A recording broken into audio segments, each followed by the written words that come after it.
क्या था, angular displacement की हम बात कर रहे थे। तो एंगुलर डिस्प्लेसमेंट बेसिकली क्या होता है, अगर एक बॉडी आपके पास सिंपल ए पॉइंट के ऊपर मौजूद है और वो ए से लेके बी तक जा रही है, अब ये पोजीशन चेंज किया इसने, ए पॉइंट से बी पॉइंट तक गई तो उसने पोजीशन चेंज कर ली। अब आमतौर पे वैसे जब हम बात करते हैं तो हम कहते हैं change in position is known as displacement. जब हम लीनियर डिस्प्लेसमेंट की बात करते हैं, सपोज कीजिए बॉडी आपके पास ए पॉइंट के ऊपर है, वो बॉडी आपके पास बी पॉइंट के ऊपर चली गई, सो ए से बी तक जब वो गई है तो पोजीशन चेंज कर गई, so change in position is known as displacement कहा जाएगा। ठीक है, क्योंकि ये लीनियर मोशन हो रही है तो इसको हम लीनियर डिस्प्लेसमेंट का नाम देंगे। लेकिन अगर बॉडी एक ए पॉइंट से बी पॉइंट पे गई during circular motion from initial point two and final point, तो उसको आप बोलेंगे ये क्या है, this will be the called angular displacement कहा जाएगा। और इसको हम कहते हैं कि जो यहाँ पे इस टाइम पे ए से बी जाते हुए जो एंगल की फॉर्मेशन हो रही है, इसको आप बोलेंगे क्या है, एंगुलर डिस्प्लेसमेंट कहा जाएगा। अब यहाँ पे ए और बी, ये इसको हम बोलते हैं आर्क लेंथ, उसको हम डिनोट करते हैं एस से।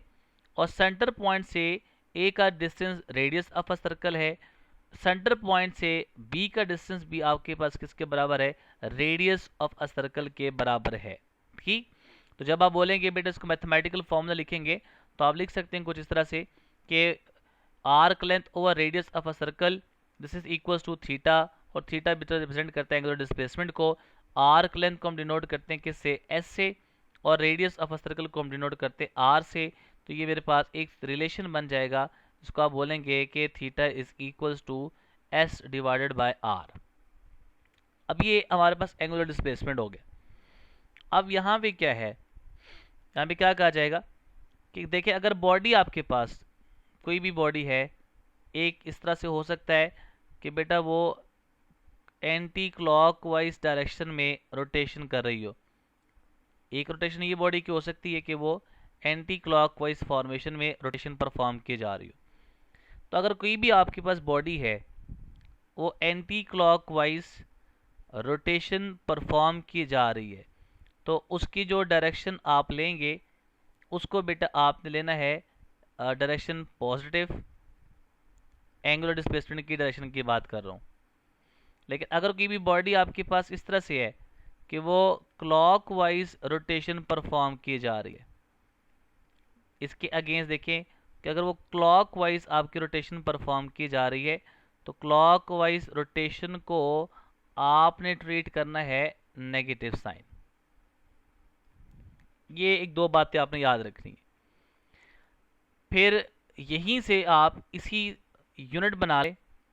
तो अगर मैं कहता हूं कि फॉर एग्जांपल एक बॉडी आपके पास है, इस ए पॉइंट से लेट्स से हम कहते हैं कि this is the centre point O and this is the point A, and A point से बॉडी ने रोटेट करना स्टार्ट किया और चक्कर काट के वापस ए पे आ गया, तो एक रेवोल्यूशन कंप्लीट हो गया है। तो इसका मतलब है कि मैं एंगुलर डिस्प्लेसमेंट कह सकता हूं कि 1 रेवोल्यूशन के बराबर है। फिर पूरे चक्कर काटते हुए उसके पास वापस ए पे आ जाए तो आप उसे बोलेंगे कि अच्छा अगर मैं एंगल में बात करूं तो कंप्लीट रोटेशन हो गया। तो कंप्लीट रोटेशन में एंगल जो होता है वो 360 डिग्री होता है। इसका मतलब है डिग्री में भी हम एंगुलर डिस्प्लेसमेंट को मेजर कर सकते हैं। और इस तरह से कंप्लीट सर्कल में रेडियन की बात की जाए तो वो 2 पाई रेडियन के बराबर होता है।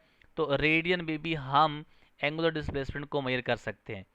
तो यूनिट जब आप बात करेंगे तो आप बोलेंगे कि अच्छा रेडियन में भी हम मेजर कर सकते हैं, तो ये रेडियन भी इसकी यूनिट हो गई। अच्छा हम डिग्री में भी इसको मेजर कर सकते हैं तो डिग्री भी इसकी आपकी यूनिट बन जाएगी। हम रेवोल्यूशन भी मेजर कर सकते हैं तो हम इसे कहेंगे अच्छा रेवोल्यूशन भी आपके पास इसकी यूनिट बन जाएगी।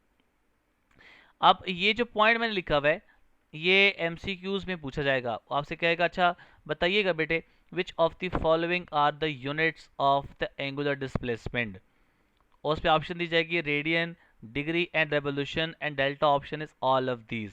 तो अगर वो पूछता है कि सिर्फ यूनिट के बारे में तो फिर तो आप लगाएंगे बेटा ऑल ऑफ दीज। लेकिन अगर वो कहता है कि अच्छा मुझे बताएं इन सब में से ऐसा यूनिट कौन सी है, तो फिर आप याद रखिएगा कि एस आई यूनिट जो बन जाती है वो रेडियन बनेगी। तो उसमें फिर अल्फा ऑप्शन को आपने करेक्ट करना है अगर वो अल्फा में रेडियन आपको दे रहा होता है। अच्छा सेकंड यहां से एक एमसीक्यू पूछा जाता है बेटे, वेरी इंपॉर्टेंट पॉइंट है। एमसीक्यू बेटा आपके पास ये होगा आपसे कहा जाएगा बेटे बताइएगा कि angular displacement is dash quantity,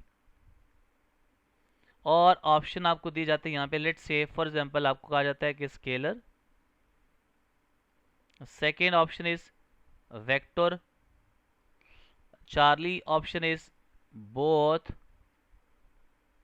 A and B, and delta option is none of this. तो जब आप इसकी बात करेंगे वेक्टर्स की, तो याद रखिएगा कि जो हमारे पास एंगुलर डिस्प्लेसमेंट होता है it is a scalar as well as a vector quantity. So right option is Charlie. फिर अगर वो पूछता है आपसे कि बेटा ये कैसी बात हो गई कि वो स्केलर भी है और वेक्टर भी है, तो फिर आपने उसकी जस्टिफिकेशन देनी है। जस्टिफिकेशन आप क्या देंगे? आप कहेंगे अगर मेरे पास एंगल स्मॉल हो, तो फिर उस केस में अगर एंगल स्मॉल हो तो फिर आपका जो एंगुलर डिस्प्लेसमेंट होगा उसको आप बोलेंगे कि ये एक वेक्टर ट्रीट होगा।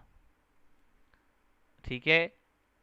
और अगर कई बुक्स में इस तरह भी लिखा होता है कि अगर थीटा मेरे पास less than or equals to 10 degree हो तो फिर आप इसको ट्रीट करेंगे एज अ वेक्टर। लेकिन अगर मेरे पास थीटा लार्ज हो जाए, लार्ज से मुराद क्या है कि अगर थीटा ग्रेटर देन आपके पास हो जाए 10 डिग्री से, तो 10 डिग्री से अगर ग्रेटर हो गया तो फिर आपकी जो वो एंगुलर डिस्प्लेसमेंट है it should be treated as a scalar quantity. तो इसलिए बोथ के ऑप्शन लगाई थी कि हम स्केलर भी ट्रीट करते हैं और एज अ वेक्टर भी ट्रीट करते हैं। देखें, आप इंफॉर्मेशन के लिए बात याद रखिएगा, अगर वो पूछता है कि ऐसी क्या खास बात है कि जहाँ पे लेस देन 10 डिग्री पे वो वेक्टर ट्रीट होता है और ग्रेटर पे वेक्टर ट्रीट नहीं होता, तो फिर आप बोलेंगे कि लेस देन 10 डिग्री पे वो फॉलो करता है basically vector law of addition को। और वेक्टर लॉ ऑफ एडिशन आपने कहाँ पढ़ा था? R is equal to A square plus B square plus 2 A B cos theta. ये आपने फॉर्मूला पढ़ा था चैप्टर नंबर 2 के अंदर, बल इसकी बुक में डिस्कशन नहीं हुई। Just for information, less than 10 degree हो तो फॉलो करता है वेक्टर लॉ ऑफ एडिशन को, ग्रेटर देन 10 डिग्री हो तो फिर वो फॉलो नहीं करता वेक्टर लॉ ऑफ एडिशन को, तो वेक्टर की डेफिनेशन सेटिस्फाई नहीं होती। ठीक।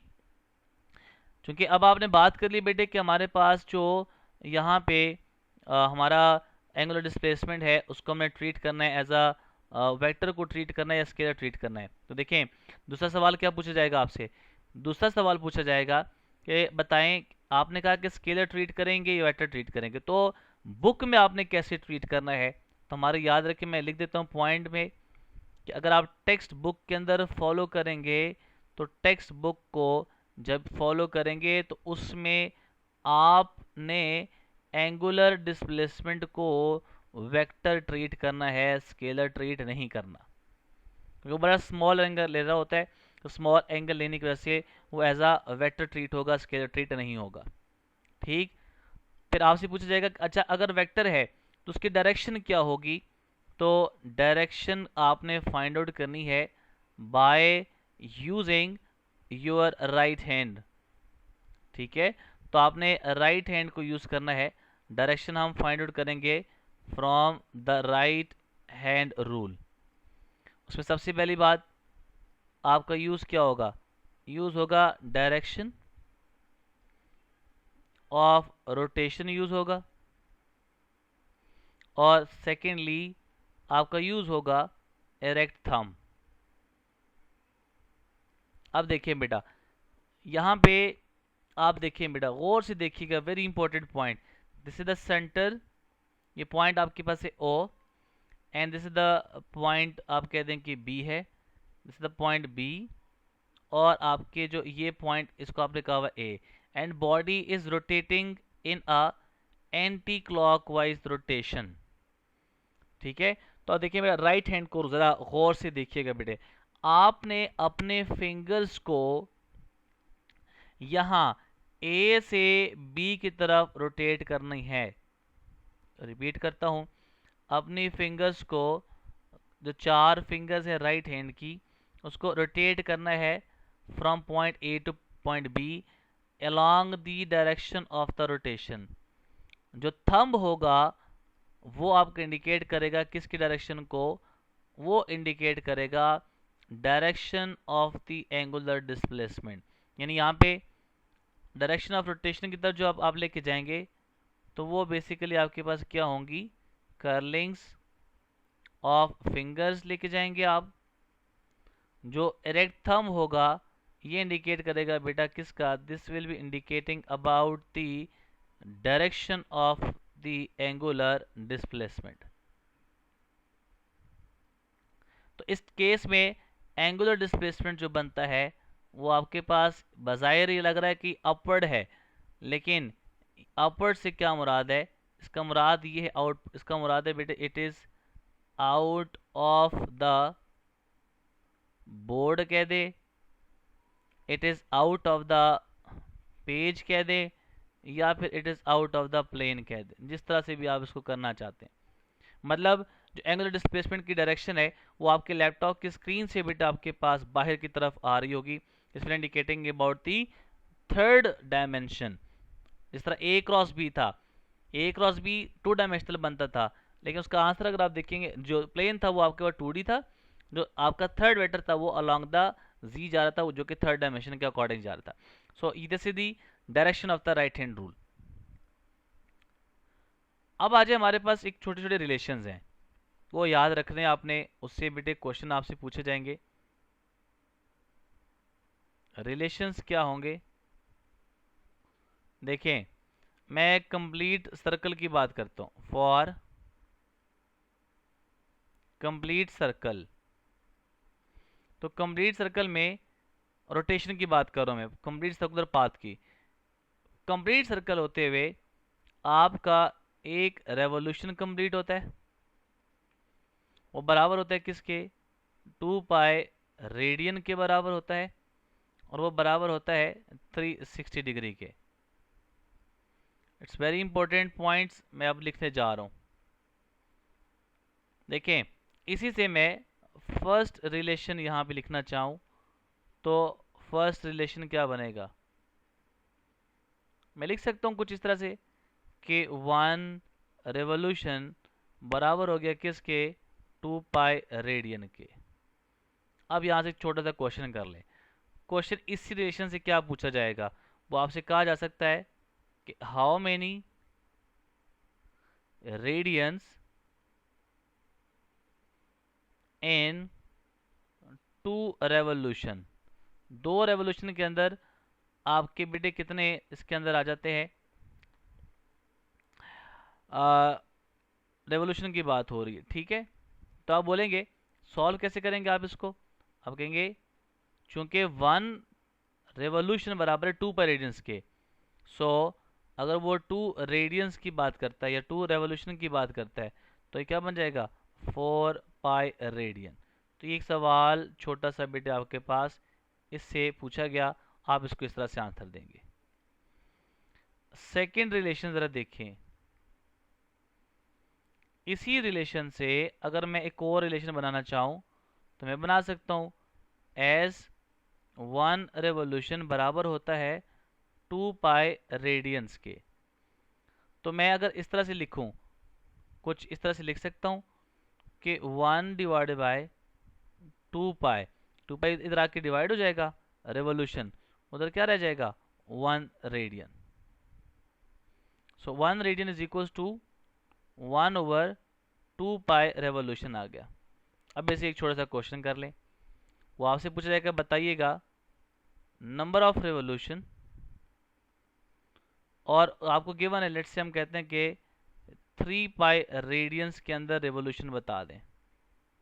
बड़ा सिंपल हो गया क्वेश्चन बेटे, एक रेडियन के अंदर 1 ओवर 2 पाई रेवोल्यूशन है, तो 3 pi radian is equals to क्या होगा, दोनों तरफ 3 पाई मल्टीप्लाई कर दें तो क्या बनेगा, रेवोल्यूशन, पाई पैसे कैंसिल हो जाएगा, this implies that 3/2 revolution answer आ जाएगा। सो इस तरह से ये आपका सेकंड रिलेशन से इस तरह से क्वेश्चन आपसे पूछे जा सकते हैं। अब आ जाए थर्ड रिलेशन के अकॉर्डिंग। मैं थर्ड रिलेशन कुछ इस तरह से लिखता हूँ, मैं यहाँ पे लिखता हूँ थर्ड रिलेशन। अब मैंने जो लिखे हुए रिलेशन के 2 पाई रेडियन बराबर होता है किसके, 360 डिग्री के। तो अगर मैं लिखूं इसको 1 रेडियन इज इक्वल्स टू क्या बनेगा, 360 डिवाइडेड बाई 2 पाई लिख सकता हूँ। 2 से कैंसिल कर दें इधर, क्या बन जाएगा, 1 radian is equals to 180 over pi degree के बराबर आ जाएगा। अच्छा, अब जरा देखिएगा, यहाँ पे दो चीज़ें कंफ्यूज होते हैं स्टूडेंट्स। एक, अगर आपके पास लिखा हो कॉज ऑफ पाई, तो इसका मतलब क्या है, कॉज ऑफ 180 डिग्री। ये पाई की वैल्यू 180 डिग्री पुट कर दी। लेकिन अगर सिंगल पाई कहीं पे आ रहा हो तो फिर आप इसकी वैल्यू 3.14 पुट करेंगे, फिर आप 180 पुट नहीं कर सकते। अगर किसी एंगल की फॉर्म में आ रहा है तो एंगल पुट करेंगे, अगर नंबर की फॉर्म में आ रहा है तो फिर आप 3.1 पुट करेंगे, अकेला कहीं आ रहा हो तो। यहाँ की चूंकि अकेला आ रहा है तो आप क्या करेंगे, 180 डिवाइडेड बाय क्या करेंगे, 3.14। दिस इम्प्लाइज दैट, ये क्या बन जाएगा, दिस इम्प्लाइज दैट 1 रेडियन बराबर हो गया किसके, 57.3 डिग्री के। तो ये एक हमारे पास रिलेशन आ गया कन्वर्जन के लिए। अब इसे क्वेश्चन कर लें, एक रेडियन में इतने, तो 2 रेडियंस में कितने हो जाएंगे, 2 मल्टीप्लाई बाय 57.3 डिग्री कर दें, कितना बन जाएगा आपके पास, 114.6 डिग्री। ये इसका आंसर आ जाएगा। इसी तरह से मैं एक और रिलेशन बनाता हूँ, फोर्थ रिलेशन।